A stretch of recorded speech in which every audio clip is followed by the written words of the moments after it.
Hi everyone, my name is Muhida. आज हम class 11th history chapter 2 का नया टॉपिक पढ़ने वाले हैं।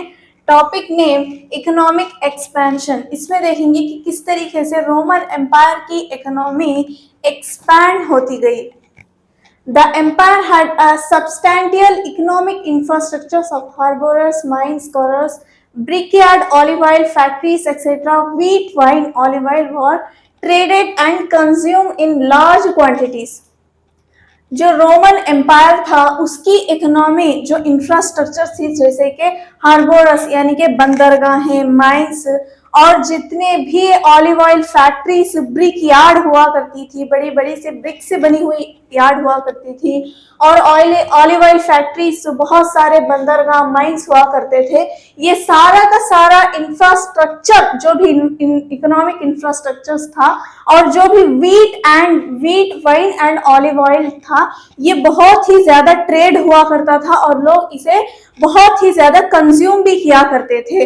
तो इन सारे के सारे जितने भी हुआ करते थे, जैसे वीट, वाइन, ऑलिव ऑयल, इनसे भी उनका जो इकोनॉमिक था वो एक्सपैंड होता गया। And they came mainly from Spain, the Gallic provinces, North Africa, Egypt, and to a lesser extent Italy. और जो भी ये वीट थे, वाइन थे, ऑलिव ऑयल थे, ये कहाँ से आते थे? तो ये स्पेन से, गैलिक प्रोविंसेस जैसे नॉर्थ अफ्रीका, इजिप्ट, इटाली, इन सारी की सारी जगहों से ये सारा का सारा जो भी होता था वीट, वाइन, ऑलिव ऑयल, ये आता था।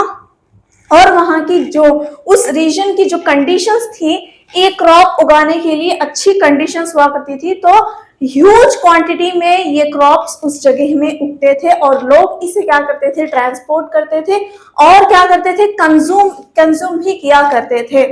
और जो भी लिक्विड्स हुआ करते थे, जैसे ऑलिव ऑयल और वाइन, इसे क्या करते थे? एक कंटेनर में भर के उसे ट्रांसपोर्ट करते थे। वो कंटेनर कौन था? एम्फोरा। ये एम्फोरा एक कंटेनर था जिसमें ऑलिव ऑयल को और जो वाइन थी, शराब जो थी, उसे बहुत दूर दूर तक क्या करते थे? ट्रांसपोर्ट करते थे। मोंटे टेस्टाको बताते हैं कि रोमन एम्पायर में उस जगह में क्या था? 50 मिलियन फ्रेगमेंट थी, किसके? एम्फोरा के। तो आर्कोलॉजिस्ट ने क्या किया? इतने सारे एम्फोरा के टुकड़ों को फिर से उसे रिकंस्ट्रक्ट करके एक शेप बनाकर बताया कि किस तरीके से उस दौर में या फिर उस वक्त में एम्फोरा हुआ करते थे और क्या चीज इसमें रखा करते थे और कहां कहां तक एक्सपोर्ट किया करते थे। जिस मिट्टी से, जिस क्लेपिट से इस एम्फोरा को बनाते थे, उसकी एग्जामिन करके कि ये एम्फोरा किस मिट्टी के बने हुए थे या फिर कहां कहां तक एक्सपोर्ट किया करते थे, ये सारा का सारा एग्जामिन करके बताया कि Spanish olive oil was a vast commercial enterprise. जो स्पेनिश, खास तौर पर जो स्पेनिश ऑलिव ऑयल था, वो वास्ट कॉमर्शियल एंटरप्राइज है, यानी कि इस ऑलिव ऑयल को लोग बहुत ही ज्यादा ट्रेड किया करते थे और कंज्यूम भी किया करते थे। 140-160 में ये जो स्पेनिश ऑयल था, ये इसकी पीक पर था, यानी कि ज्यादा से ज्यादा इसकी क्या करते थे? ट्रेड करते थे, ट्रांसपोर्ट करते थे। अब इस ऑयल को किसमें भरते थे? ड्रेसल 20 भी एक कंटेनर था जो कि एम्फोरा की तरह क्या था? ड्रेसल 20 भी एक कंटेनर था। तो इन सारे कंटेनर्स की आर्कोलॉजिस्ट ने एग्जामिन करके कहा कि जितने भी एम्फोरा के डिफरेंट काइंड्स ऑफ कंटेनर्स थे और जिस जिस जगह पर वो डिस्ट्रीब्यूट करते थे, उसकी मैप के एग्जामिन करके बताया कि जो भी archaeologist are able to show that Spanish producers succeed in capturing market for olive oil from their Italian counterpart. जो भी इस ऑलिव ऑयल के सक्सेसर्स थे, उन्होंने क्या किया? इटालियन काउंटरपार्ट से स्पेनिश ऑलिव ऑयल के मार्केट को कंट्रोल करने में सक्सेस हुए और ज्यादा से ज्यादा इस ऑयल को क्या करते थे? लोगों तक पहुंचाते थे। ये तभी पॉसिबल हुआ था जब इस स्पेनिश ऑयल को क्या करते थे? अच्छी क्वालिटी में, कम प्राइस में क्या करते थे? बेचते थे और लोग भी इसे अच्छा खासा पसंद करते थे, कंज्यूम किया करते थे। जितने भी लैंडलॉर्ड्स थे, जितने की बड़े बड़े अमीर लोग थे, वो क्या करते थे? हमेशा मार्केट को कंट्रोल करने की कोशिश किया करते थे।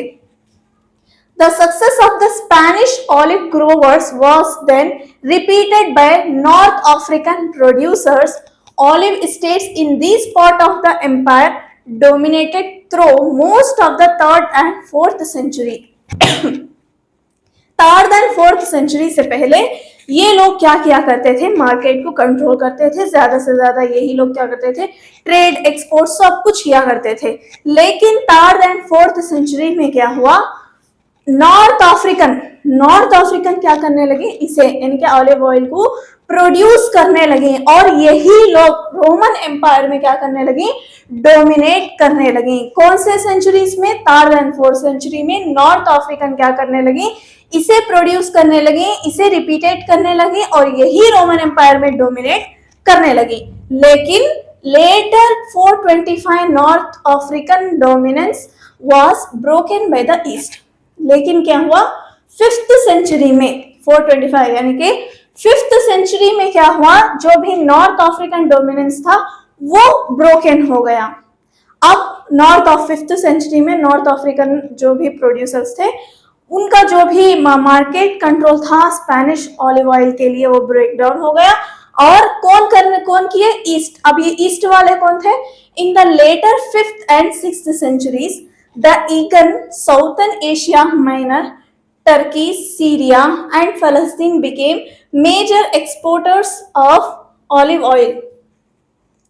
तो क्या हुआ, 5th and 6th सेंचुरी में, 5th and 6th सेंचुरी में क्या हुआ, जो भी ईस्ट वाले थे, कौन ईस्ट वाले, एगन यानी कि एक बे था, एक सी था जो कि यूरोप एंड एशिया को सेपरेट करता था।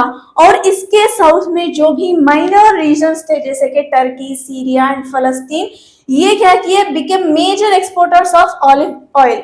यही लोग क्या किए, मेजर एक्सपोर्टर्स बन गए, बड़े एक्सपोर्टर्स बन गए ऑलिव ऑयल के।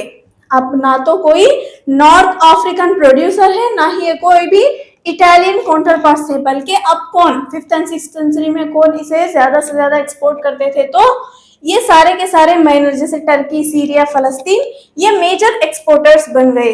Behind this broad movements the prosperity of individual regions rose and fell. और इस ब्रॉड मूवमेंट के पीछे जो प्रॉस्पेरिटी थी कि इस सेंचुरी में, कौन सी सेंचुरीज में, 3rd 4th सेंचुरी में नॉर्थ अफ्रीकन और 5th सेंचुरी में जो ये माइनर टर्की, सीरिया, फलस्तीन, ये लोग टाइम पर टाइम यानी वक्त क्या करते थे, इंडिविजुअल्स क्या करते थे, रोज होते थे, फॉल होते थे। 3rd 4th सेंचुरीज में क्या था, नॉर्थ अफ्रीकन क्या करेंगे, अच्छी पीक पे रोज हुए। लेकिन वो 6th सेंचुरी में क्या हुआ, 5th and 6th सेंचुरीज में उनका जो भी प्रॉस्पेरिटी थी, जो भी उनका इकोनॉमिक एक्सपेंशन था, वो क्या हुआ, फेल होने लगा। तो इस तरीके से इंडिविजुअल रीजन, कोई भी एक इंडिविजुअल रीजन क्या होता था, रोज एंड फॉल होता था, डिपेंड होता था कि किस तरीके से उसने उसके जो भी गुड्स थे वो किस तरीके से ऑर्गेनाइज किया था, किस तरीके से अच्छे क्वांटिटीज में, अच्छी क्वालिटीज में उसे बनवाया था और कितना अच्छा उसने एक्सपोर्ट्स किया था, उसके ऊपर डिपेंड होता था। अगर वो अच्छी चीज ऑर्गेनाइज करता था, अच्छी चीज बनाता था, उसे अच्छी चीज अच्छी तरह से ट्रांसपोर्ट करता था, तो वो क्या होता था, रोज होता था, वरना वो क्या हो जाता था, फॉल होता था। The empire include many region The empire include many regions that had a reputation for exceptional fertility। और जो भी एम्पायर था, रोमन एम्पायर में many region, बहुत ऐसे regions थे जहां पर reputation, exceptional fertility थी। बहुत सारे रोमन एम्पायर में ऐसे जगह थी जहां पर क्या था, अच्छी खासी फर्टिलिटी होती थी, अच्छा खासा वहां पर उस जमीन पर एग्रीकल्चर किया जा सकता था। Campania in Italy, Sicily, the Fuegian in Egypt, Galilee, Byzantium, Tunisia, southern Gaul called Galilee, Norbensia and Boeotia, southern Spain were all amongst the most densely settled or wealthiest part of the empire।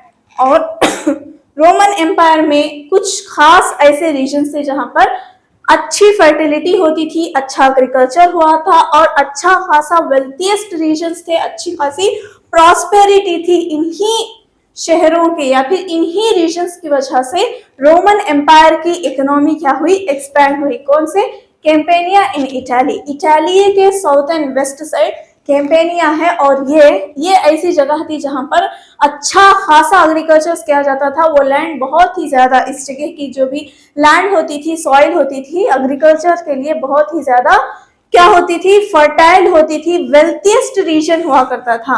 Sicily, Sicily भी कहाँ था, Italy के southern एक island की तरह Sicily था। The Fionn in Egypt, Egypt में Fionn था। और गैलीली, गैलीली कहाँ पर था, यूरोप के वेस्ट साइड्स था।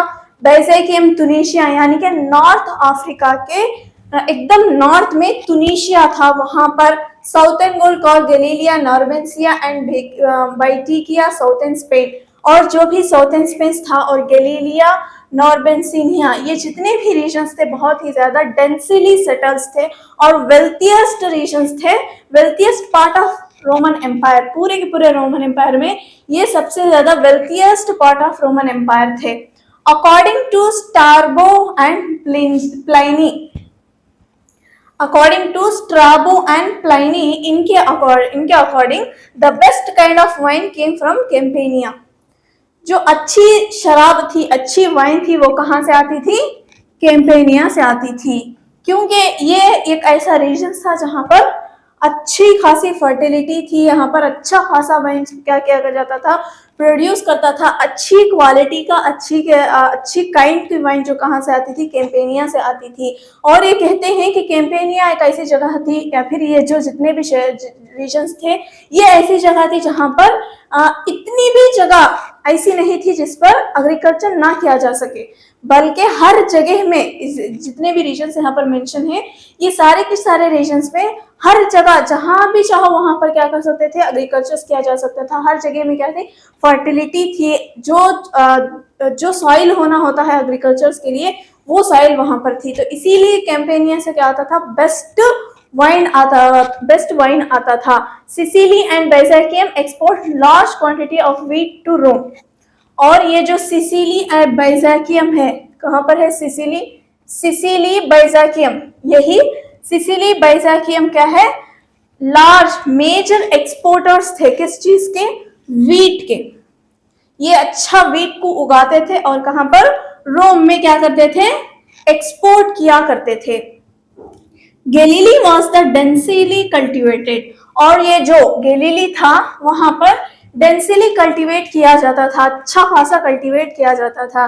Spanish olive oil came mainly from numerous state fundi along the bank of the river Guadalquivir in the southern Spain।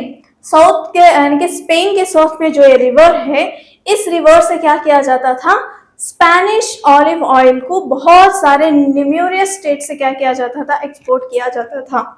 Large expanses of Roman territory were a much less advanced state. For example, transhumance was widespread in the countryside of Numidia, modern day Algeria। Roman empire में बहुत सारी ऐसी भी जगह थी जहां पर क्या था, वहां की टेरिटरी एडवांस नहीं थी। जैसा कि कुछ देर पहले ही हमने पढ़ा था कि बहुत सारे रीजन्स, बहुत सारी टेरिटरी ऐसी थी जो कि बहुत ही ज्यादा एडवांस थी, वेल्थिएस्ट थी, और वहां पर वहां के लोग, जो भी वेल्थिएस्ट लोग हुआ करते थे, वो मार्केट को कंट्रोल करने की कोशिश किया करते थे। लेकिन वही रोमन एम्पायर में बहुत सारी ऐसे भी टेरिटरीज थी जहां पर कोई भी एडवांसमेंट नहीं होता था, जैसा कि ट्रांसह्यूमेंस क्या होता है कि एक हर्डमैन बहुत सारे जानवरों को बहुत सारे जानवरों को क्या करता है, वो देखभाल करता है, उसका पालन पोषण करता है, और उसी के ऊपर अपना जो भी यूजफुल सामान होते हैं अपने साथ, उस जानवरों के साथ क्या करता है, वो कैरी करता है। और उनके साथ वोमन शेप के हाउस होते हैं, वो जहां उनका काम क्या होता था, जहां कहीं भी उनके एनिमल्स के लिए पेस्चर अवेलेबल होता था, जहां कहीं भी उनके एनिमल्स के लिए ग्रास होता था, तो वहीं वो क्या करते थे, चले जाते थे। अक्सर इनके जानवरों को ग्रास कहाँ पर मिलता था, टॉप हिल पर या फिर मौसम के एतबार से, सीजन्स के एतबार से क्या करते थे, वो कभी पहाड़ पर चढ़ते थे तो वहां की ग्रास को अपने एनिमल्स को खिला देते थे, फिर वहां से उतरकर फिर जो लैंड होती थी वहां पर वहां की ग्रास एनिमल्स को खिलाया करते थे। तो वहां पर रोमन एम्पायर में पेस्टोरल कम्युनिटीज भी हुआ करती थी, नोमैडिक कम्युनिटीज हुआ करती थी, जो कि एक जगह बसते नहीं थे। वक्त वक्त क्या करते थे, वो एक जगह से दूसरी जगह पर मूव किया करते थे अपने जानवरों के साथ, और उनके साथ एक वोवन शेप हाउस हुआ करता था। जब भी वो किसी जगह, यानी कि कोई जगह उन्हें पसंद आती थी, वहां पर ग्रास होता था, तो वो क्या करते थे, अपने वोवन शेप हाउस को, या फिर वो टेंट कहा, या फिर आप समझ लीजिए कि वो टेंट है, तो वहां पर वो टेंट लगा लेते थे और अपने जानवरों को वहीं पर, जब तक उनके जानवरों के लिए खाना पानी अवेलेबल होता था, तो वोवन शेप में वो वहां पर रहते थे। जैसे ही उनके जानवरों के लिए खाना खत्म होता था तो वो आगे बढ़ जाते थे। इस तरीके से वो काम किया करते थे, जो कि आज के प्रेजेंट डे अल्जीरिया क्या है, अफ्रीका की एक कंट्री, आज के मॉडर्न डे में अफ्रीका की एक कंट्री है जिसे अल्जीरिया कहा जाता था। तो रोमन एम्पायर में इस अल्जीरिया को क्या कहते थे, नुमेडिया कहते थे। तो इसके विलेज में वैसे लोग रहते थे, पेस्टोरल या फिर नोमैडिक कम्युनिटीज हुआ करती थी जो हर्डिंग किया करती थी। Even in Spain, the north was much less developed and inhabited largely by a Celtic-speaking peasantry that lived in hilltop village called Castella. और स्पेन के नॉर्थ में डेवलप नहीं था, स्पेन के नॉर्थ में डेवलप नहीं था, और वहां की इनहैबिटेट यानी कि वहां के रहने वाले लोग क्या करते थे, लार्जली केल्टिक स्पीकिंग, वो इस लैंग्वेज को बोला करते थे, और वहां पर पीजेंट्स हुआ करते थे। और वो पीजेंट्स कहाँ पर रहते थे, हिल टॉप में। हिल टॉप यानी कि पहाड़ के ऊपर रहते थे, जिसे क्या कहा जाता था, कैस्टेला कहा जाता था। जब भी हम रोमन एम्पायर के बारे में सोचते हैं तो कभी भी हम इन लोगों के बारे में नहीं भूल सकते कि एक तरफ क्या है, बहुत ही ज्यादा रोमन एम्पायर क्या है, वेल एडवांस है, वहाँ की टेक्नोलॉजी डेवलप है, वहाँ के लोग डेवलप है, वहाँ पर क्या है, अच्छा खासा कॉमर्शियल एक्टिविटीज हो रही है। जब भी हम रोमन एम्पायर के बारे में पढ़ते हैं तो इन लोगों के बारे में पढ़ते हैं, लेकिन एक स्थान इन्हें भी नहीं भूलना चाहिए कि रोमन एम्पायर में अगर इतना सारा अच्छा भी हो रहा था तो वहां के लोग इस तरीके से भी वो अपना जीवन यापन किया करते थे। और रोमन एम्पायर बहुत ही क्या है, वर्ल्ड हिस्ट्री है। तो जब भी हम रोमन एम्पायर के बारे में बात करते हैं तो हमें केयरफुल होना चाहिए, we should be careful not to imagine, कि हमें ये इमेजिन नहीं करना है कि ये तो वर्ल्ड हिस्ट्री है, यहाँ के लोग बहुत ही ज्यादा बैकवर्ड है, प्रिमिटिव है, इनका जो भी लाइफस्टाइल है, इनका इकोनॉमिक लाइफ, इनका कल्चर बहुत ही ज्यादा पुराना है, ऐसा बिल्कुल नहीं सोचना चाहिए। क्योंकि बहुत सारे क्या है, ऐसे टेक्नोलॉजी का रोमन्स इस्तेमाल करते थे जो कि 19th सेंचुरी तक भी इस चीज को इस्तेमाल किया जाता था। Diversified application of water power around the Mediterranean as well as advances in water powering mining technology. Water power के बहुत डाइवर्स एप्लीकेशन के इस्तेमाल करते हुए वो लोग क्या किया करते थे, वाटर पावर माइनिंग टेक्नोलॉजी इस्तेमाल करते थे। वाटर पावर माइनिंग टेक्नोलॉजी क्या है कि वाटर के पावर से ग्रेन को ग्राइंड करते थे, वाटर के पावर से ग्रेन से आटा बनवाया करते थे। The use of hydraulic mining techniques in the Spanish gold and silver mines, और हाइड्रोलिक माइनिंग टेक्निक्स का भी ये लोग यूज किया करते थे, यानी कि वो लोग हाइड्रोलिक माइनिंग टेक्निक्स का भी उन्हें नॉलेज था। हाइड्रोलिक माइनिंग टेक्निक क्या है, ये भी एक ऐसी टेक्निक है, वाटर के पावर से अर्थ के नीचे जो भी प्रीशियस स्टोन्स है, जैसे गोल्ड सिल्वर जो होता है, तो वो वाटर के पावर से वो क्या करते थे, अर्थ के नीचे दबा हुआ गोल्ड और सिल्वर को वो बाहर निकाला करते थे, जिसे हाइड्रोलिक माइनिंग टेक्निक कहा जाता है। And the gigantic industrial scale on which those mines were worked in the first and second century में ये सारे के सारे माइंस वर्क किया करते थे। The existence of well organized commercial and banking network and the widespread of use of money all are indicates of how much we tend to underestimate the sophistications of the Roman economy.